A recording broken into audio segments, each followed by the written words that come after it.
The Reverend Dr. Eboni Marshall-Turman is the Assistant Professor of Theology and African American Religion at Yale University Divinity School. She formerly served on the faculty of Duke Divinity School. Dr. Turman holds a bachelor's degree in philosophy from Fordham University, as well as an MDiv, a Master of Philosophy, and a Doctor of Philosophy in Social Ethics from Union Theological Seminary in New York.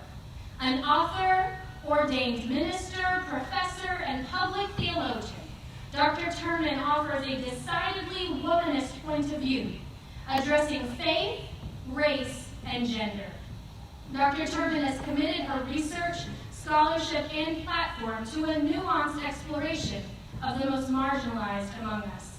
A trailblazer in the church and the academy, Dr. Turman is highly decorated. She was the youngest woman to be named assistant minister of the historic Abyssinian Baptist Church in New York City, where she served for 10 years, and the second woman to preside over the ordinances in its 208-year history. She is the only womanist theological ethicist on the faculty of Yale Divinity School. She is one of Ebony Magazine's Young Faith Leaders in the Black Community, included on Network Journal's prestigious list of 40 under 40, and was recently named as one of the top 5 young preachers in America. I did not say top 5 women, I did not say top 5 black, I said top 5.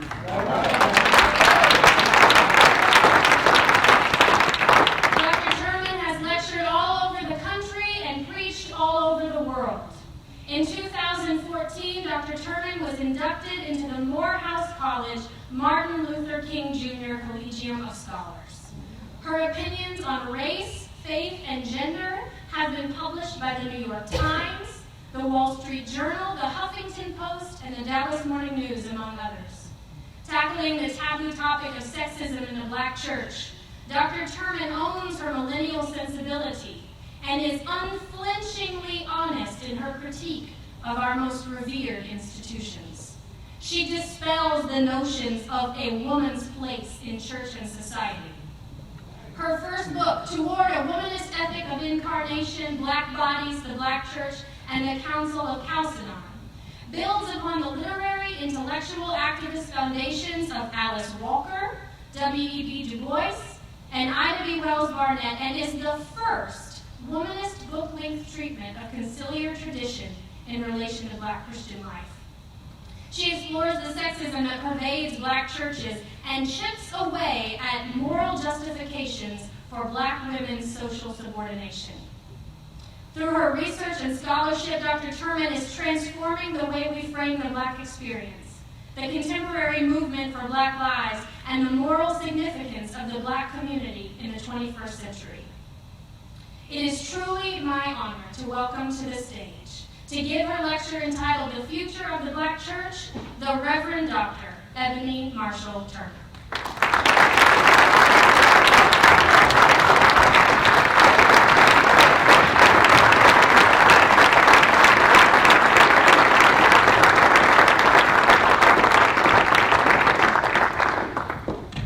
Courtney, I thought you were going to cut that down. I did. I'm so tremendously honored to be here with you tonight. I did not know that this was the 10th Holmes lecture. But Dr. Barbara Holmes is a dear friend of mine.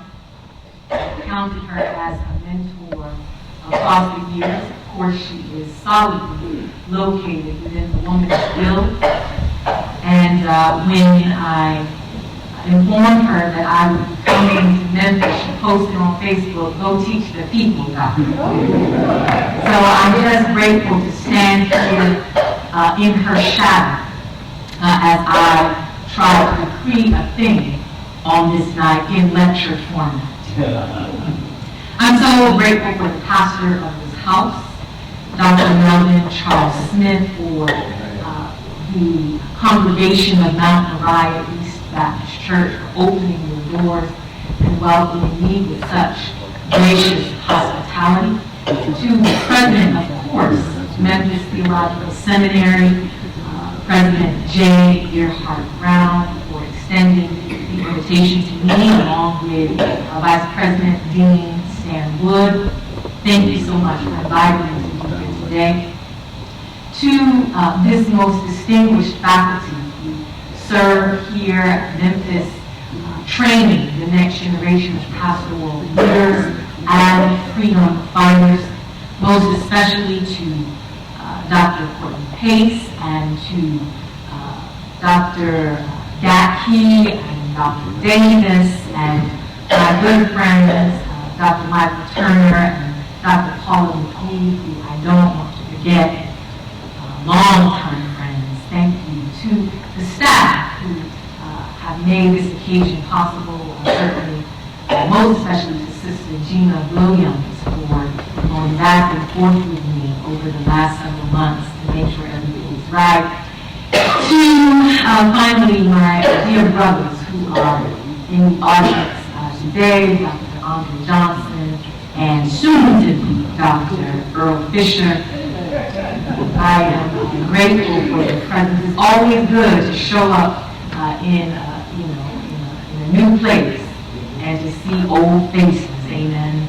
So I'm grateful for their presence on tonight. I'll be speaking from the title, Future for the Black Church.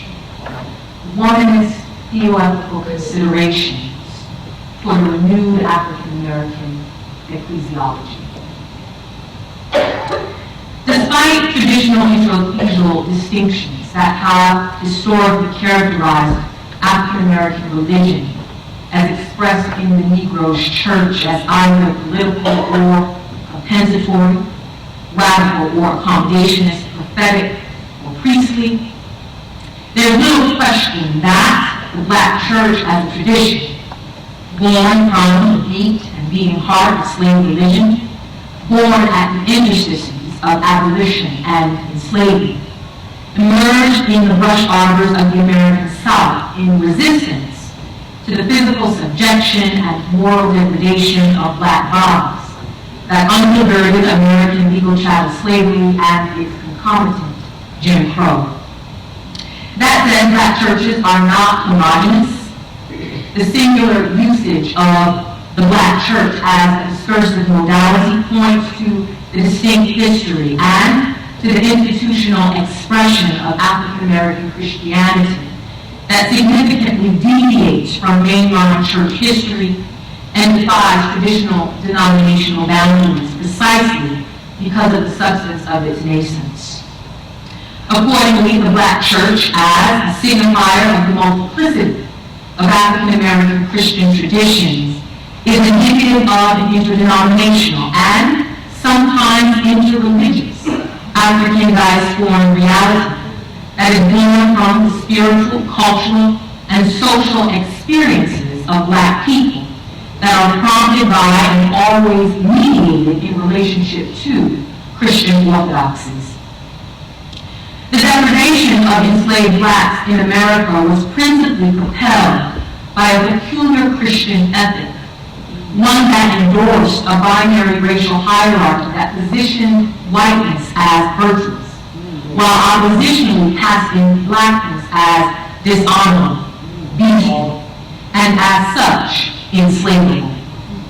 Given the insidious and exceedingly complex materiality of this social and moral dilemma that generated distinct forms of African American Christian belief and practice, scholars of Black religion have long wrestled with determining the authentic character and substance of the Black church, and subsequently have been varied in their assessments of its future trajectory, even to the point of discerning the expiration of the Black church, that most recently has asserted itself with a broad disturbing provocation if the Black church did. This line of inquiry is quite alarming for those who understand African American religion as expressed within the context of the Black church to be, as Christian ethicist Peter Harris has posited, a kind of surrogate world, or see Eric Lincoln's nation within a nation that defies the status quo hierarchies and functions instead as an alternative reality, one that has historically embodied an anthropological principle which affirms the parenthood of God and begets the equality and kinship of all humanity. Following this account, which positions a prophetic theological anthropology at the heart of African American religion, it is clear that the Black Christian tradition that would later be institutionalized in independent Black churches initially resisted the arbiters of Western Christianity and its slaveocracy by employing the concept, the principle of non-racism. That is, the principle of freedom and equality of all persons under God, not merely as an abstract idea, but as African American religion's normative condition, despite social realities that morally repudiated Black freedom and legally rejected Black equality. Even as the historicity of its moral diversity must be accounted for, that is, Peter Harris's Surrogate World, Lincoln's Nation Within a Nation, Dolores Williams' Wilderness, Marcia Y. Riggs' Human Community, Carol Day's Community of Transcendence, there is no doubt that African American Christianity is the product of Black moral defiance and Black theological nerve that engenders counter-narratives as well as counter and orthopraxies that oppose the prevailing norms and legacies of the American slaveocracy and its concomitant new Jim Crow. In light of the continued de facto proximity of racial, gender, economic, and sexual inequity that disproportionately targets Black life, it would appear that any proclamation of the death of the Black church must be accompanied by great affliction, precisely because of the historical function of the Black church in African American life. Life that continues to be threatened by old, new millennial state-sanctioned anti-Black violence, among other social violences, as we ironically sit here commemorating the 30th birthday of Sandra Bland on the same day that I don't know what we do with the confirmation of Betsy DeVos as Education Secretary. The assertion of the death of the Black church rightly emanates from the paradox of African American Christian faith. As noted above, the Black church was born in resistance to the denigration of Black bodies, and at least in its prophetic manifestation, it continues to profess commitment to racial justice on behalf of communities of African descent. In its aspirations of theological and ethical responsibility, however, the Black church, as the institutional ambassador of African American Christianity, too often negates its origins, insofar as it participates in the reinscription of death-dealing injustices. Many African American churches have consistently and problematically yielded to the illusion of integration as Christian reconciliation. They have promoted the demonization of women and sexual minorities and radicalized emerging ecclesiologies that are burgeoning from contemporary youth-led justice movements like #Black Lives Matter. And the parent justice-seeking church that paradoxically participates in racial, sexual, gender, and generational injustices, the Black church perhaps lends credence to claims of its own expiry. In fact, its participation in the aforementioned injustices corresponds with the Trinity American Religious Identification Survey findings that are suggestive of the duplicitous character of many contemporary African American churches. The very question of the church's expiration is indicative of an Afro-ecclesial temperament that, while pivoting as fulcrum toward white mainline and evangelical aspirations, that is, when the Black church is actually white, it imperils the gains and implications of its liberationist beginnings, and deepens the primary side of inquiry further begging perhaps the more significant question, then is the rapture dead? And that is, can the Afro-ecclesia, that is, can the black body of Christ live again? Aaron's results suggest that in terms of practice and orthodoxy, African-American Christians fall into a mediating position between non-black evangelical and mainline Christians. The research further and more ominously indicates that African-American religion constitutes a kind of fulcrum for American religion today, intimating that the contemporary black church is positioned as a pivot point that potentially rotates according to the whim of non-black evangelical and mainline objectives. Although troubling in relationship to the black church's history of resistance against white evangelical and mainline orthodoxies that largely justified and upheld American binary racial hierarchies that subordinated the like chances of those whose black bodies defied the status quo. Aaron's early 21st century findings mirror Gaylord S. Wilmore's conclusions about the early 20th century de-radicalization of the black church. The black church's commitment to what Wilmore identified as arbitrary terms of black existence, but what can more broadly be construed as resisting death-dealing societal norms on behalf of the marginalized, has been severely compromised by the church's aspiration to white respectability that is living, loving, and most significantly for our purposes here tonight, believing in ways that are consonant with white social and religious norms. Black church's aspiration to white respectability is theologically precarious insofar as it displaces freedom as a divine attribute and command of God with whiteness as its telos. In so doing, it directly challenges the assertion of divine sovereignty as a primary theological foundation for the social teaching of black churches that directly impacts its societal importance and significance. That is how the black church performs in the world as a human community. The claim of God's parenthood and the kinship of all humanity defies the phenomenological default to divine mindness that readily portrays God as bearded, white, male, and utterly transcendent. Instead, it reveals a God who so loved the world, a claim that is inclusive of, but not limited to God's intimate proximity to humankind, that identifies God's sovereignty.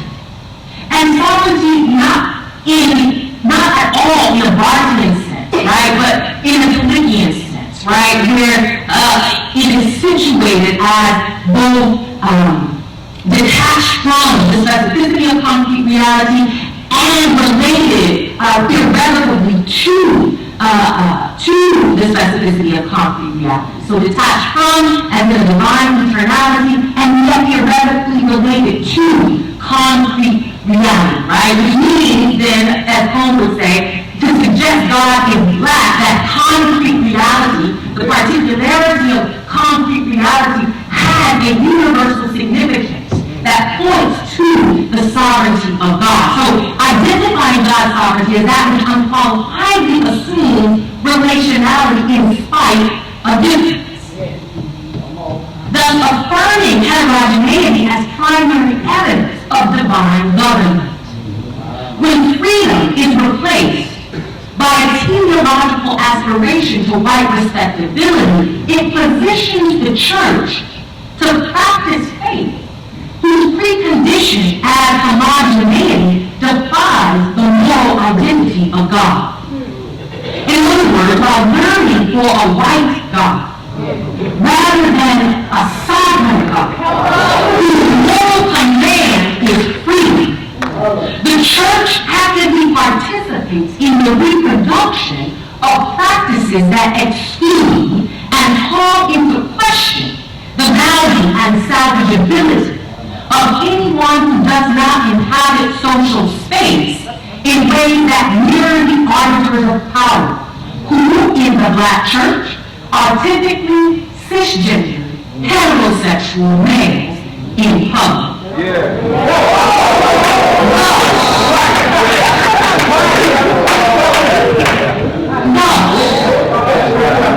The womanist consideration of the future of African American Christianity, or a renewed ecclesiology, which, as African American Christian origins relay, is not so new, after all, is dependent on rigorous theological and ethical engagement, not only with race, as Black and even new theologies might suggest, but also with the insidious nature of sexual gender discrimination and the ongoing challenges of generational distinction that color this moment in the movement for Black freedom.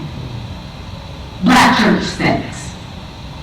Womanist systematic theologian Kelly Brown Douglas contends that the Black church's nearly categorical refusal to engage in sex-positive discourse is preceded by an ethic of sexual condemnation and repression that can be traced to the brutal legacies of sexual assault on Black bodies.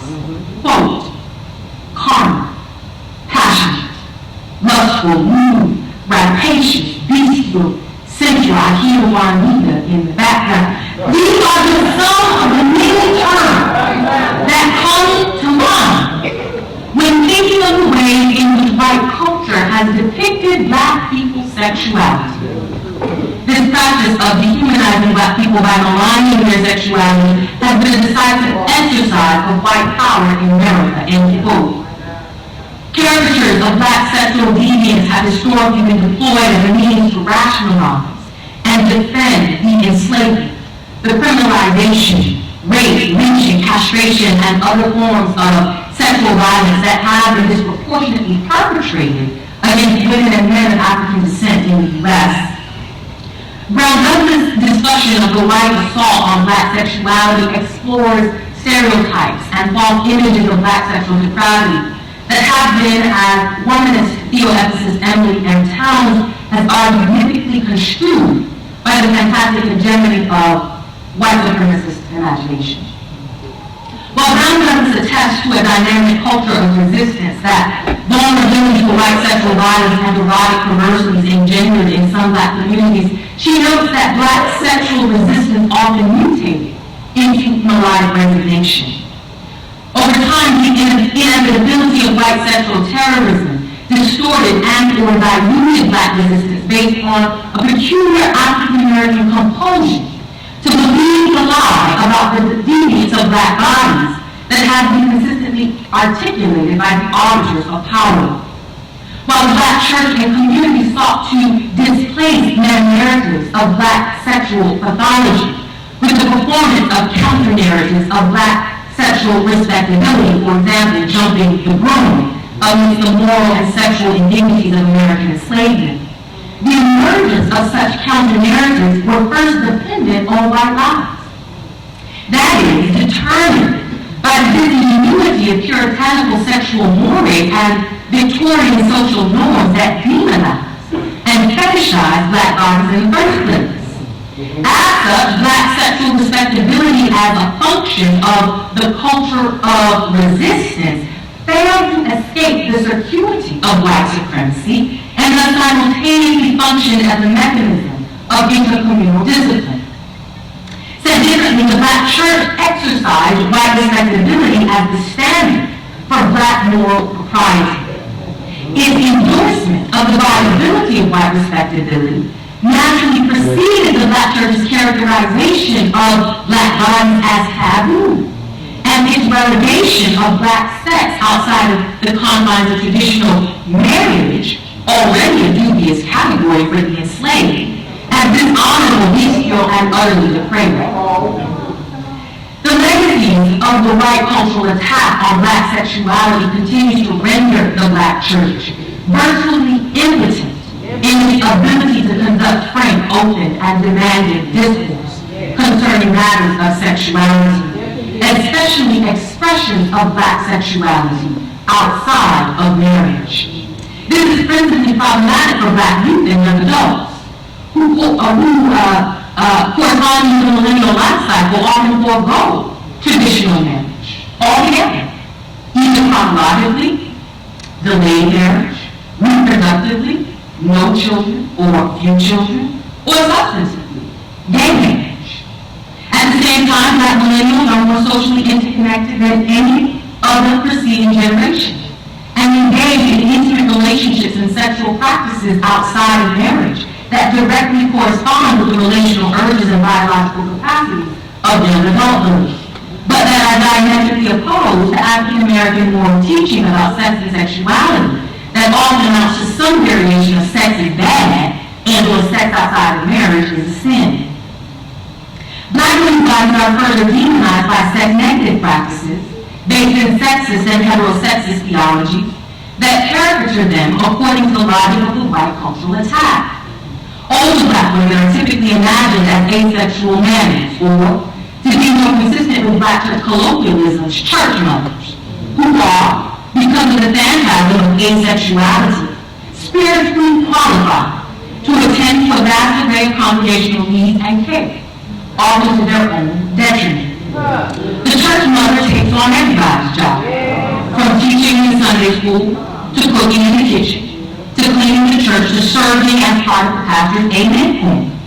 Although it is typically space reserved for church mothers at the front of the church mother's explicit commitment to mother in or taking care of church men and others by association in lieu of her own needs presents strong evidence of her faithfulness and wins the church mother respect, in addition to a measure of dual-sex ecclesial power. The sexually insatiable Jezebel, on the other hand, is a caricature that's usually reserved for younger women and girls in the Black church. While there are always exceptions to the rule, Jezebel is typically unmarried and thus imagined as sexually unmanaged and uncontrollable. Accordingly, the young, unmarried woman and or girl is deemed sexually dangerous, especially in the presence of Black men. She is the disloyal hoe that shows up in most contemporary misogynistic Black preaching, from Jamal Bryant's impracticable claim, these hoes ain't loyal, to Calvin Augustus' third unfeasible assertion of correspondence between the minor prophet Hosea 4 and the Memphis Avenue Pole, to Juanita Bynum's most recent exhortation to Black women to connect the lead to the whole in order to approximate holy mess. Her hypersexual nature threatens to assail adult men, involving them in fictive, though tantalizing Black woman passions. Consequently, Black women's bodies must be contained at all costs, so as to maintain a respectable measure of decency and order in the church. In many Black churches, Jezebel's insatiable body, and even the bodies of the proto-Jezebel, those adolescent girls who are on the biological cusp of Black womanhood, are disciplined by what I have identified elsewhere as, quote, the cover-up. Material elements like lapdogs, turbans, and pantyhose that are used to uncover Black women's bodies in various ways in order to contain their inner interests and allow Black men to preach and worship unscathed.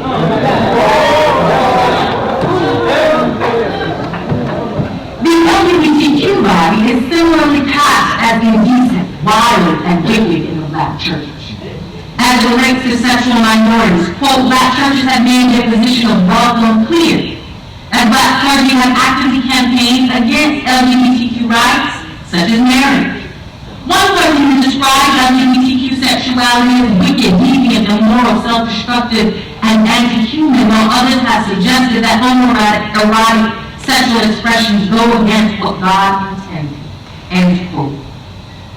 Regrettably, homophobic preaching and teaching is normative in many Black churches. Not all, but many. African American clergy and congregants often default to naturalist theological arguments based on the inability of LGBT sexual relationships to procreate, according to heterosexist models of procreation, reproduction. The procreative incapacity of gay sex and those who have gay sex are thus deemed indecent and outside the will of God. Although off-scorned, marriage equity is rarely considered a topic of discussion in the Black church, based on an unsophisticated sexual ethic that proposes sex as the primary condition of marriage, and marriage for the ultimate purpose of biological procreativity. Homophobia as a self-abnegating practice, given the high incidence of LGBT clergy and congregants in the Black church, who feign cisnormativity in public, is beyond the scope of this essay. But suffice it to say for now that as in many white evangelical and even some mainline denominations, LGBT persons in the Black church are habitually subject to homiletical gay bashing and doctrinal falsifications that demonize their lives and by chances. In addition to intra-ecclesial isolation and marginalization, intersectional LGBT social concerns are regularly silenced. Most abhorrent of all, however, are the church membership restrictions that are meted out against out LGBT subscribers, often inhibiting them from serving as ordained clergy, ministry leaders, and excluding them from accessing critical ministries of the church like marriage, baby blessing, baptism, pastoral care, or even final services. Black feminist women and queer theological inquiry and religious scholarship across subdisciplines have regularly refuted sexual gender discrimination in African American churches, often based on the fact that the meta-narrative of Black sexual deviance that drives the politics of refusal at the heart of Afro-ecclesial sexual ethics is just not true. Black churches' refusal to engage Black women's sexual agency apart from complementarian theologies of male domination, and their refusal to acknowledge LGBT persons as fully human, according with all the social and ecclesial rights thereof, is a grave affront to its own identity as a church born in resistance to injustice against marginalized bodies, and is inconsistent with the lived realities of the constituents that comprise its future possibilities. The question remains, why would Black women and LGBTQ persons continue to engage churches that denigrate gender and sexual identity that defy the ecclesial status quo? Why would women and sexual minorities continue to serve churches that deploy hate, regardless of whether such hate is affirmed against sin or sinner? The answer is simple. Ultimately, we will not. Serious consideration of this provocation will illuminate the challenges of gender and sexuality that face the contemporary African American church. It will further clarify the requisite and at least immediately discursive theological direction for the future of an African American Christianity of any pragmatic efficacy. Toward a new African American ecclesiology. Despite their consistent marginalization in African American churches, Black women, youth, and sexual minorities have cultivated sacred spaces outside of the Black church in ways that eerily echo Dietrich Bonhoeffer's theological reflection from prison. Quote, "To be a Christian does not mean to be religious in a particular way, to cultivate some particular form of asceticism. To be a Christian means participation in the suffering of God in the life of the world." End quote. This non-traditional, as it relates to age, gender, sexuality, and institutional affiliation, assembly of millennial freedom fighters is most readily identifiable in the Black Lives Matter movement, BLM. This movement is oriented toward justice for Black lives and has been born of the ethical imaginations of young Black queer women, Patrice Cullors, Alicia Garza, and Opal Tomei. Although embodying the intersectional identity that is the incarnate aggregation of generational, gender, and sexual disrespectability in the institutional Black church, in many ways, these young women's commitment to the redemption of subjugated Black bodies mirrors the moral scape that gave birth to the Black church in America and that continues to be given lip service by many contemporary Black churches. I Ironically, though, the church's commitment to black life is, as noted above, often betrayed by its discriminative inter-ecclesial practices, like sexism, generationalism, homophobia, normativity, that lend themselves to intercommunal fragmentation. Constituted by a diverse range of religious and non-theistic contributors, the contemporary Black Lives Matter movement transgresses the boundaries of any one dogmatic confession. It is grounded instead in praxeological commitment that resonates with the ethical ministry of Jesus to the poor and the oppressed, as illuminated by a liberationist hermeneutic of the Gospel of Luke 4:16, which establishes the proclamation of good news to the poor as the actionable and explicit mission of God in Christ. Direct action and social media engagement enliven the contemporary justice-making good news that affirms, despite their sociological dispossession, that Black lives matter.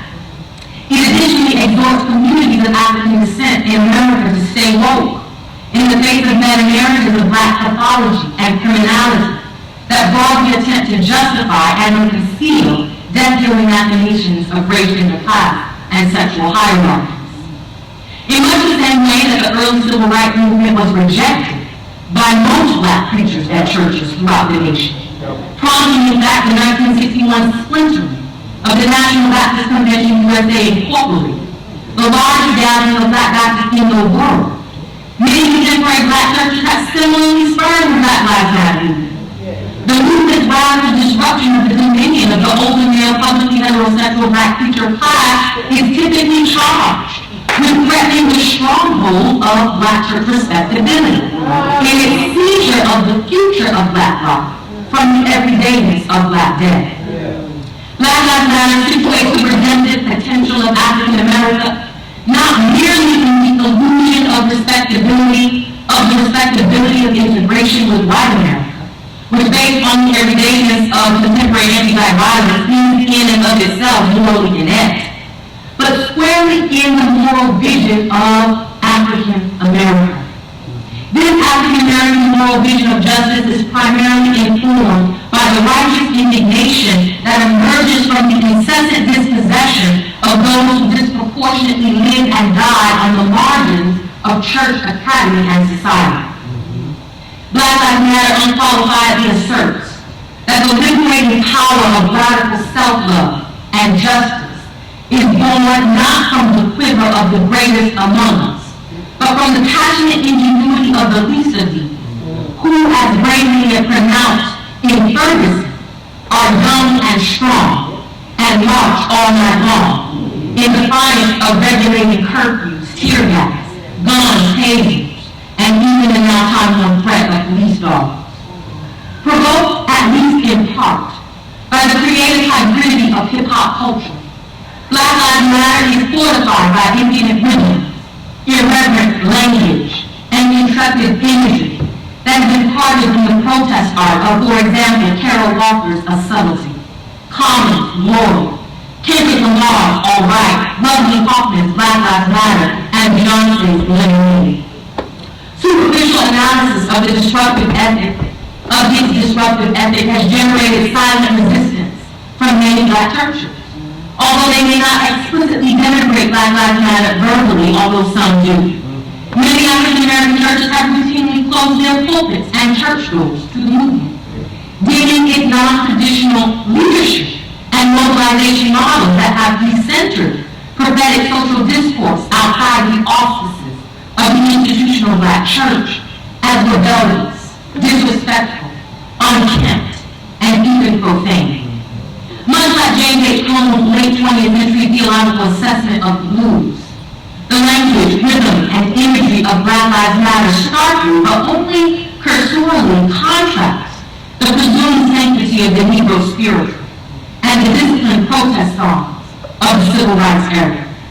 In light of the apparent visual, oral, and oral unorthodoxy, moral measures of Black Christian life have characterized the Black Lives Matter community, or what might be imagined as a postmodern subaltern koinonia, that is, a contemporary community of the crucified, as irrevocably abhorrent and thus oppositional to African American Christian life. Black womanist consideration, however, contends other laws. It instead identifies the church as God's suffering people, who are called into being to share in God's revolutionary activity for the survival and liberation of humankind. And thus it recognizes the radicality of Black Lives Matter on behalf of the oppressed as a new ecclesiology that is primary evidence of the church in the world today. To be sure, a Black and Black womanist theological assessment of the church's essential function does not deviate from New Testament emphasis on preaching, charisma, service, diaconia, and fellowship, koinonia, as ecclesial function. In fact, it exposes charisma as a presentation of a crisis situation that in turn proclaims to the world what God has done for humanity in Jesus Christ, namely victory for the oppressed. Accordingly, this unambiguous announcement of triumph amidst social catastrophe invites hearers to take aside, quote, the hearing of the news of freedom through the preaching of the word always invites the hearers to take one of two sides. To hear the word is to decide, are you with us or are you against us? End quote. In this contemporary movement for Black Lives, Black Lives Matter is the word. Black Lives Matter is the word that is being feverishly proclaimed throughout the nation and even the world on behalf of Black Lives Matters everywhere. Despite the reality of hostile and carceral social forces, Black Lives Matter is a word of freedom that is not only announced in standard linguistic forms like protest chants, media reports, and social media shares.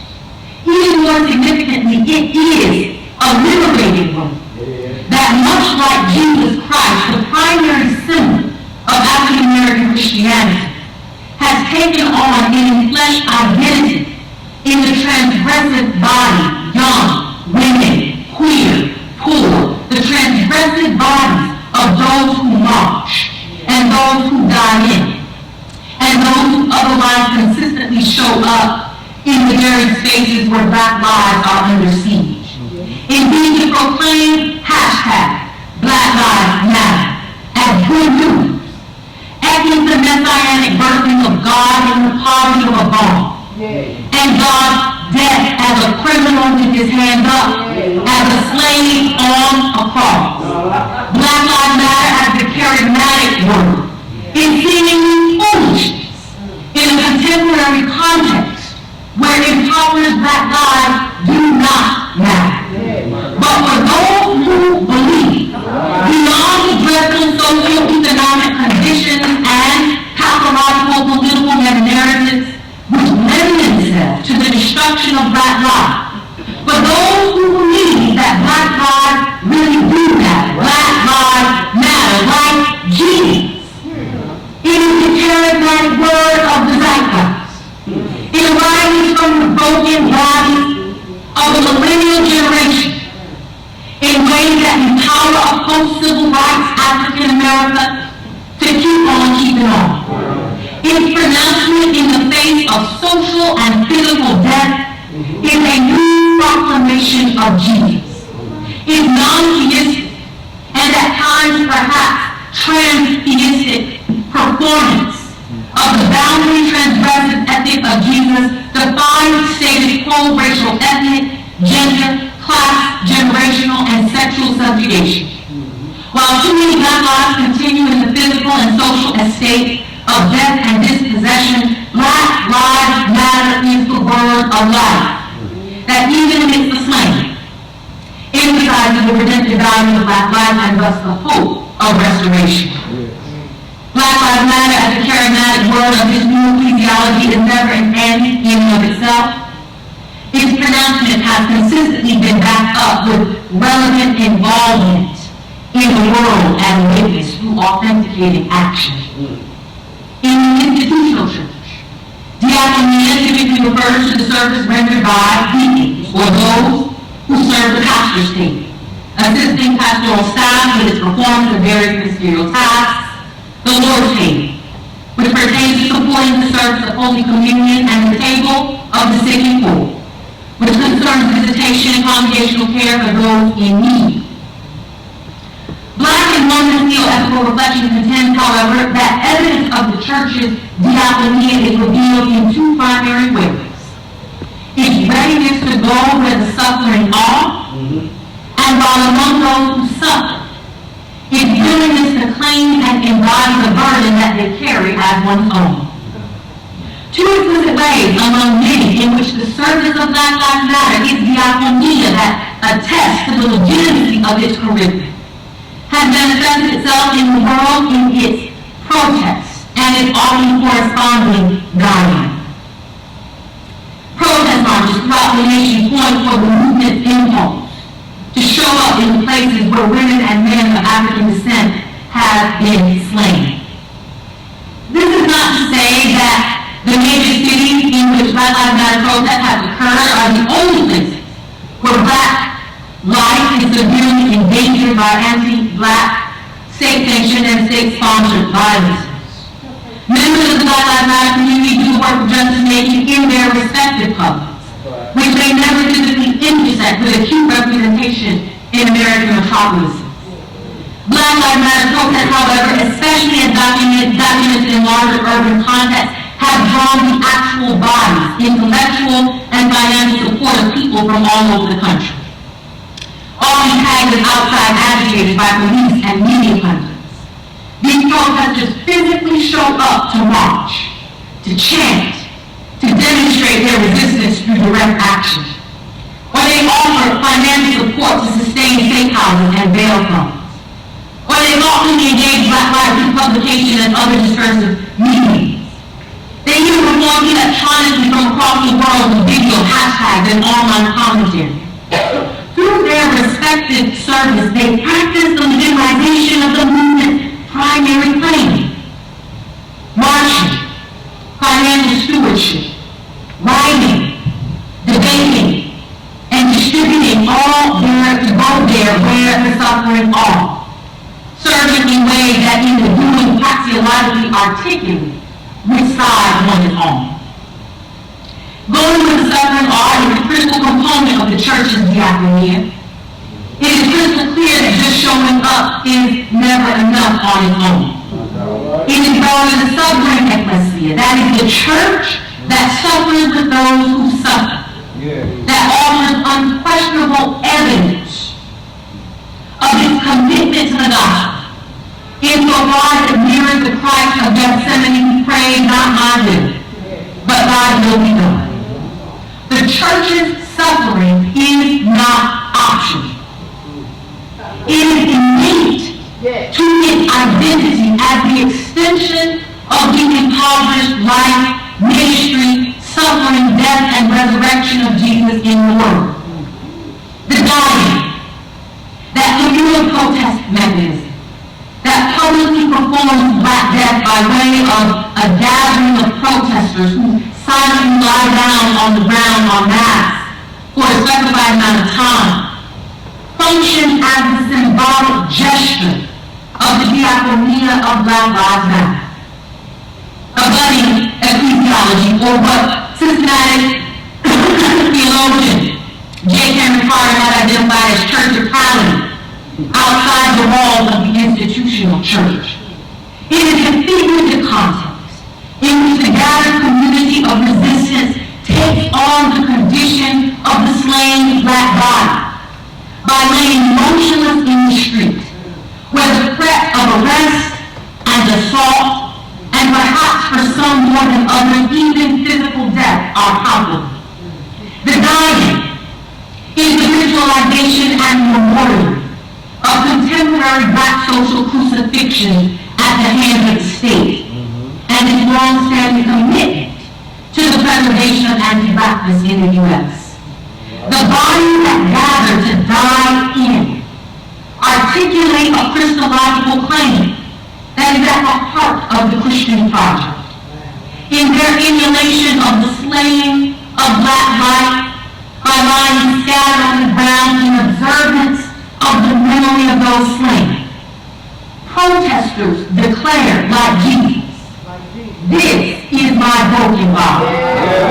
Interpreted Christologically, the dying thus functions as the penultimate communion. It is a ritualized moment in which the movement assembles to remember Black death according to the brutal realities of body and blood. In the throes of embodied bereavement, dying in proclaiming that Black life still matters. While demonstrative of the diaconia of the movement, the diversity of the dying is further indicative of the koinonia of Black Lives Matter.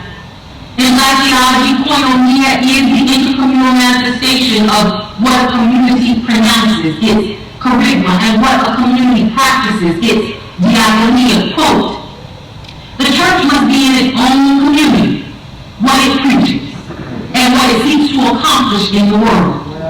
Koinonia is that aspect of the church's responsibility which calls for a visible demonstration of what it is saying in its charisma and what it is pointing to in its diaconia." End quote. So for the womanist, the Black Lives Matter movement is a pronouncement that is not limited to the significance of cisgendered Black men, in the same way that preceding moments along the spectrum of the Black freedom movement were. In Black feminine woman's fashion, the contemporary movement announces the significance of all Black lives, especially those that defy the status quo. As noted above, Black Lives Matter progenitors and moral managers are young, Black, queer, women, and men whose intersectional identities have made room for the participation of anyone who affirms the significance of Black life in anti-Black social contexts, regardless of social location. This impulse echoes the traditionally communalist ethic at the heart of Black women's theological inquiry, which asserts against the politics of fragmentation, that there is room in the garden for every flower to be represented. The internal witness of Black Lives Matter that is demonstrated in its representation and right relationship that manifests across traditional boundaries of social dissimilarity is consistent with its proclamation and its service on behalf of the marginalized. In other words, the Black Lives Matter community is not only the announcement and practice of the liberation of the oppressed, but most significantly, especially amidst the reality of dying churches, because of the absence of youth and young adults, because of sexism in the Black church, because of sexual scandal, heterosexism, and homophobia in the Black church, in itself, Black Lives Matter is its own koinonia. It is an intercommunal enfleshment of deliverance and justice for all Black lives. This is the liberationist vision. Black Lives Matter is the manifestation of Christ's presence in history on the side of all of the oppressed, not just some of them. Let's begin.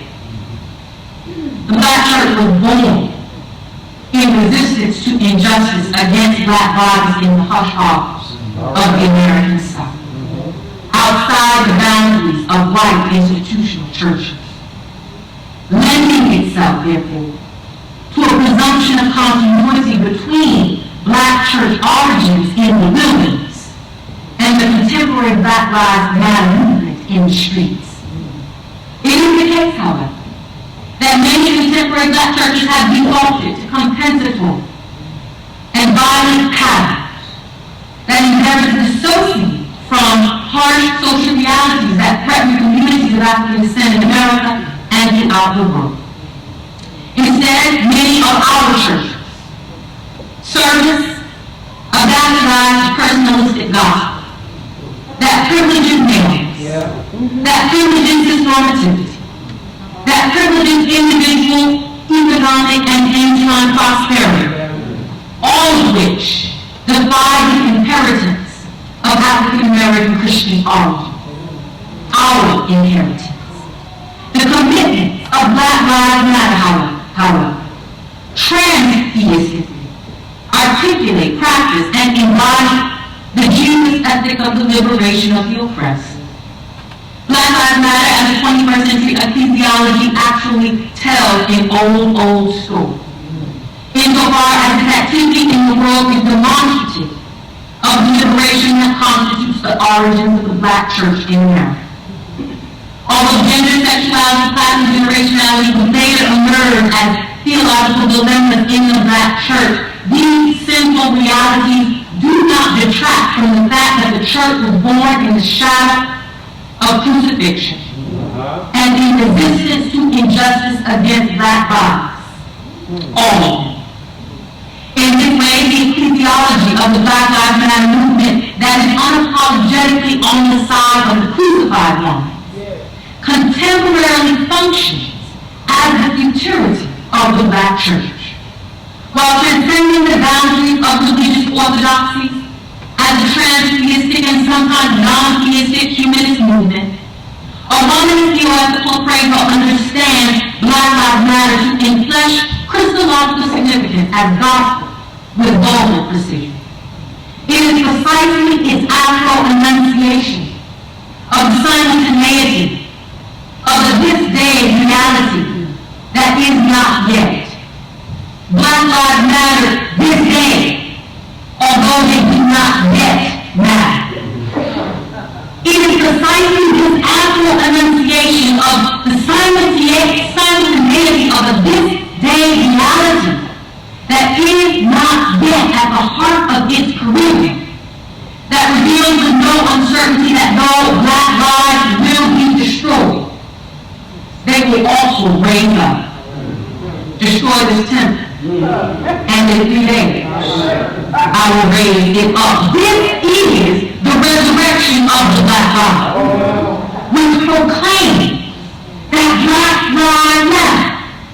While as Aristotle results suggest, African American churches teeter at the fulcrum between American evangelicalism and the theological liberalism of the mainliners, both of whom regularly dismiss the particularity of Black lives and suffering when it is clear that Black lives are disproportionately under siege. Since the ecclesia is God's suffering people, and each ecclesiology of Black Lives Matter that readily identifies the content of its proclamation, its service, and its fellowship as it corresponds to God's activity in Christ, reveals that the Black church is not dead. Just may be the case that it is not what we think it is. So, what does all this mean for finding a future for the Black church? Especially when it appears sometimes that the contemporary institutional Black church may not be the Black church at all.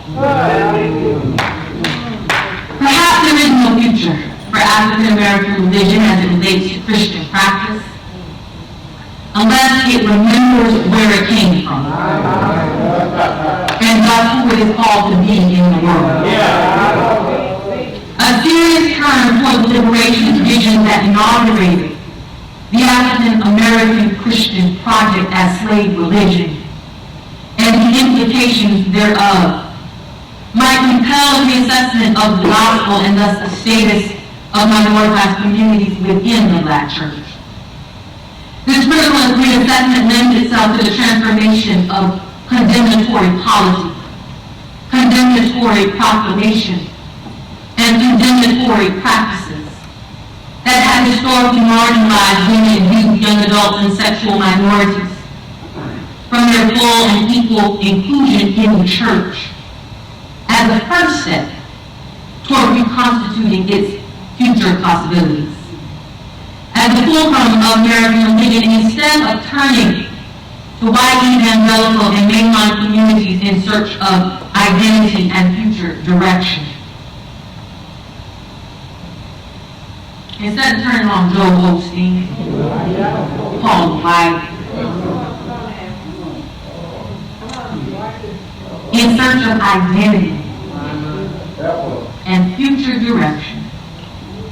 African American religion was engaged in Afro-ecclesial conversion. It must engage Afro-ecclesial conscientization to conquer the spirit of Lady Russell and Kate Geneva Cannon, what might be considered a black church turned toward itself, and its concomitant liberationist vision that necessarily positioned the church where we least expect to find it, but where God is, amidst the impoverishment of those who suffer the most. Thank you.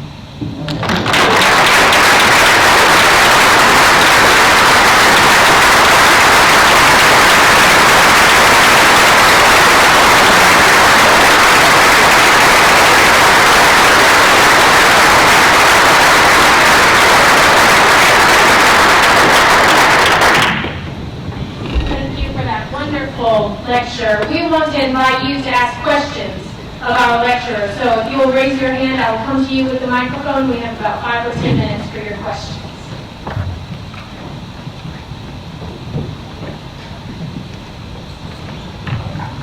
I had an earlier question about, you said when the black church is actually white. You talked about evangelical. That was a question I wanted, but I want to have you frame the piece about Black Lives Matter dying as a Christological image of the Eucharist and communion. That's what I like to talk about a little bit more. Right. So I want to be clear that as a theologian, I understand my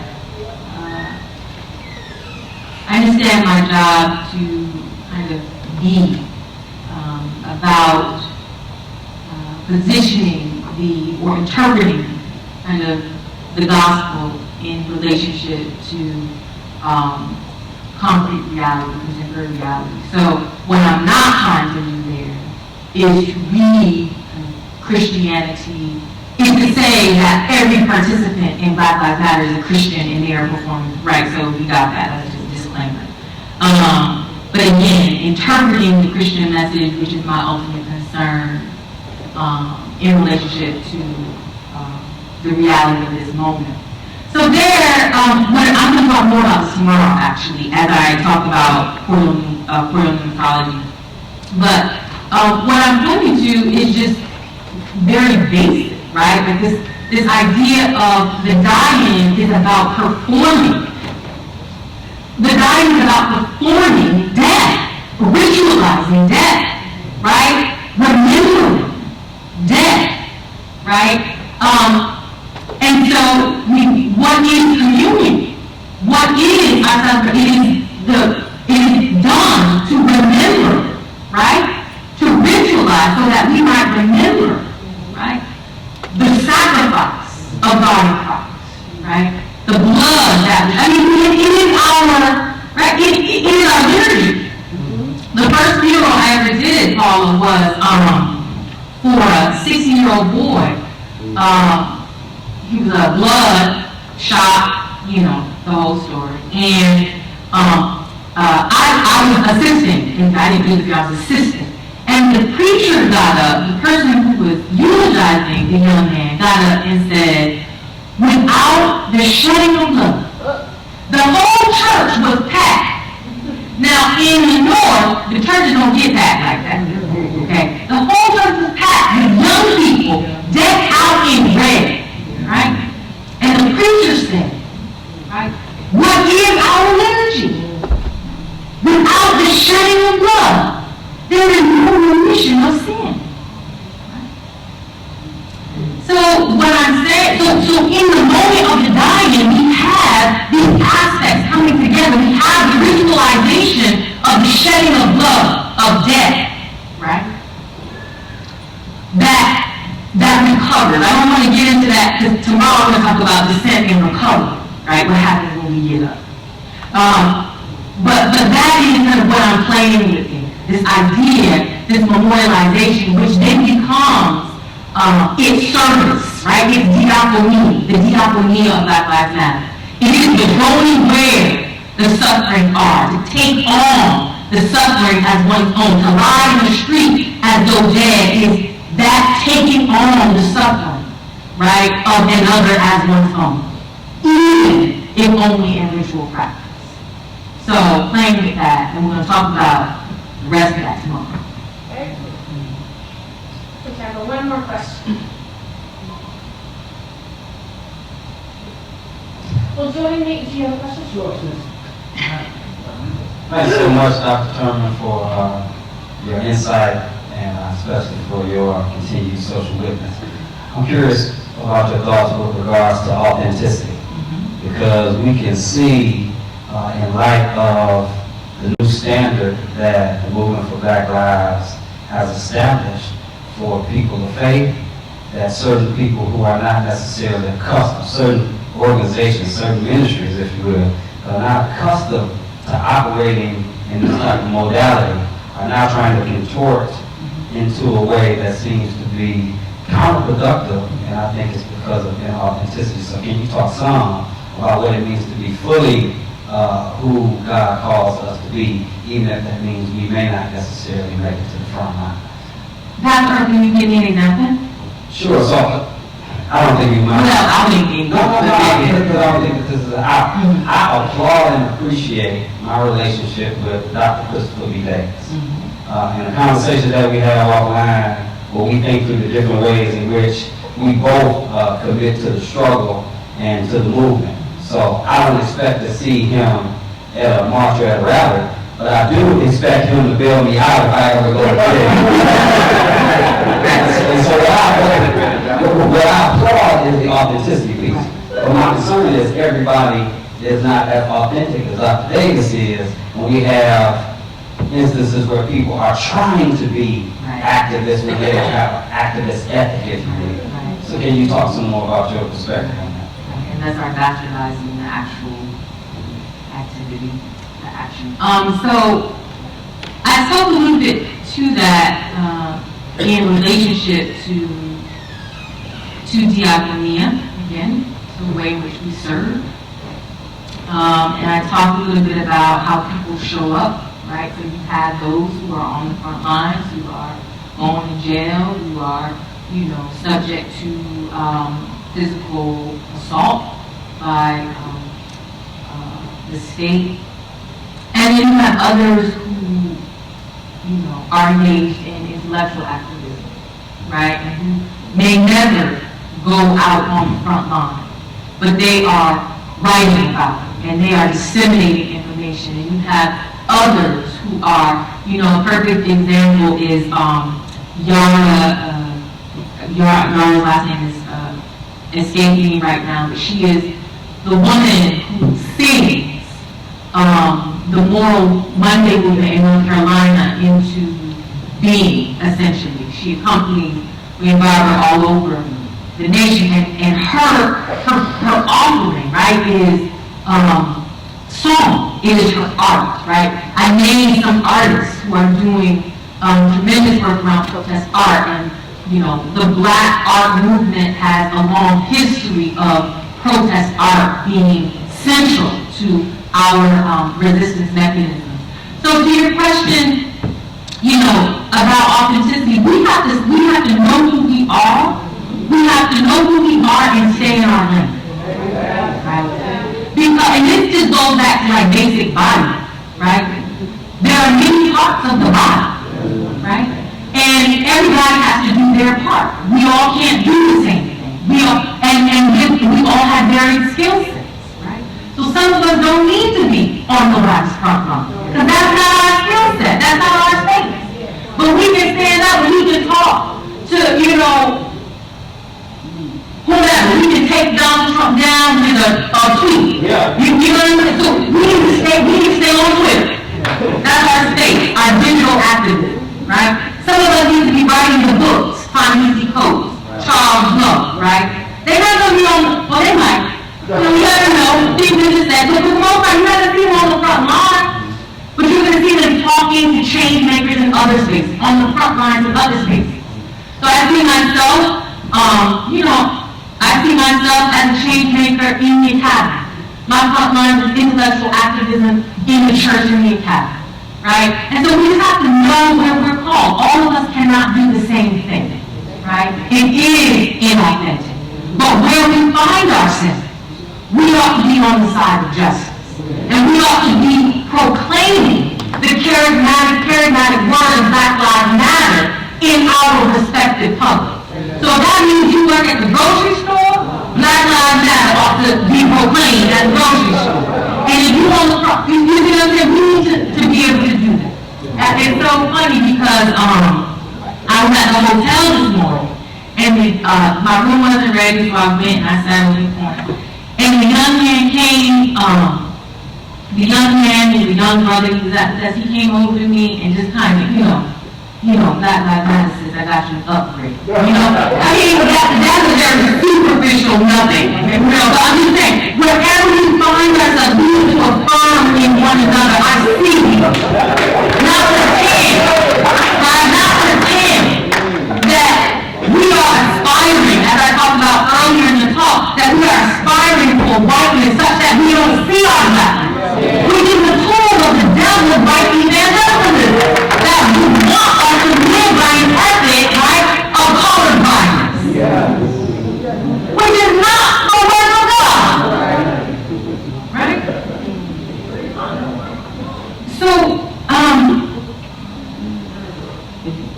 we have to, so the first step of our resistance, right, and our beginning to approximate authenticity is to be able to see each other, which we don't do enough of. Because we have been conditioned as Black people to hate ourselves.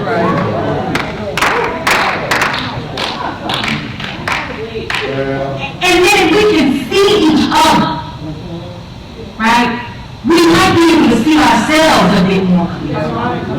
And be real with ourselves about how we fit into this Black Lives Matter moment. So, that's all